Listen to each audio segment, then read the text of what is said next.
Thank you, Mr. Chairman. And I'd like to thank the gentlelady from Monroe County for holding what I think is an incredibly timely and important hearing. And Mr. Madrid, you couldn't have kicked off my question any better. I want to thank you for illuminating the significant challenges that we have seen in Southern York County and other places in Pennsylvania that have a robust generation portfolio, and what has happened to us as a result of the states around us making exceptionally irresponsible and bad energy choices that you noted, that has required massive new and expensive transmission lines to export power, which I must note, I'm glad those people in Virginia have lower transmission and energy rates because they're actually reflected in our bills when we have to build those transmission lines to send it down there, and we send them quite a bit of power. So I was really interested in the comment made by Ms. Smith that we don't want to simply pass through for electrons. And that really caught my ear because I want to know what you believe needs to happen so that we don't also end up exporting the value of these data centers to neighboring states, but that they end up benefiting our citizens and our businesses right here. I heard the numbers that Mr. Augustine extolled about tax benefits and whatnot. But I want to know in particular, how will these data centers benefit the communities that they are built in?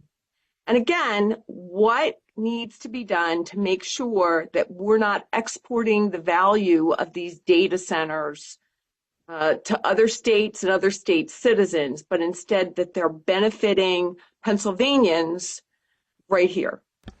Senator, I'm so grateful for the question because this is really what we do as an organization, figure out how does Pennsylvania benefit.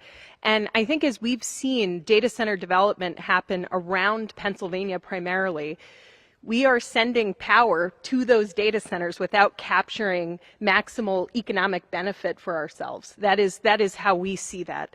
And so when I say, how do we capture that benefit and what does that look like? It's multifaceted, but I'm going to be really succinct. One is that I think it's really important that we see investments from the companies that are actually bringing about this tech innovation. At times, it's really hard to make that tangible and real. What happens in a cloud, what happens in kind of innovation and tech can feel really far from us outside of just what we have in our phones and our pockets. But those actual developments in tech and innovation are going to be really critical to the strength of the core industries that exist in our communities. So not just having companies' footprints, but having physical places that are actually delivering these technologies allow it to be much more accessible to us, who live in the communities where we want to see investment in and realize the benefits from investment, not just for the data centers themselves, but ultimately, what's the multiplier to other industries?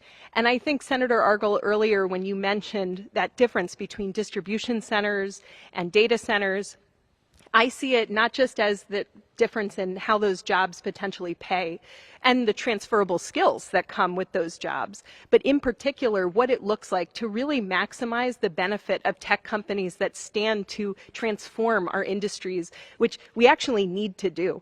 And so this allows us to come face to face with those investments, with those companies' leadership who otherwise might not be setting foot in our communities, and they are making relationships right within our community colleges, right within our local union halls, and right within our own communities. So for us to benefit from that, to fully realize and capitalize on, quite frankly, some of the stuff that we can't even imagine how it becomes transformative in a manufacturing facility, on a farm, in a lab, That requires us to really work with companies to make it accessible so that we can actually see that economic benefit go beyond just how we build one data center, but instead think about the economic transformation that's possible. And that requires us to imagine what's possible in our own communities and then work to capture it, become partners with the tech companies that show up at our door and say, we want to build here.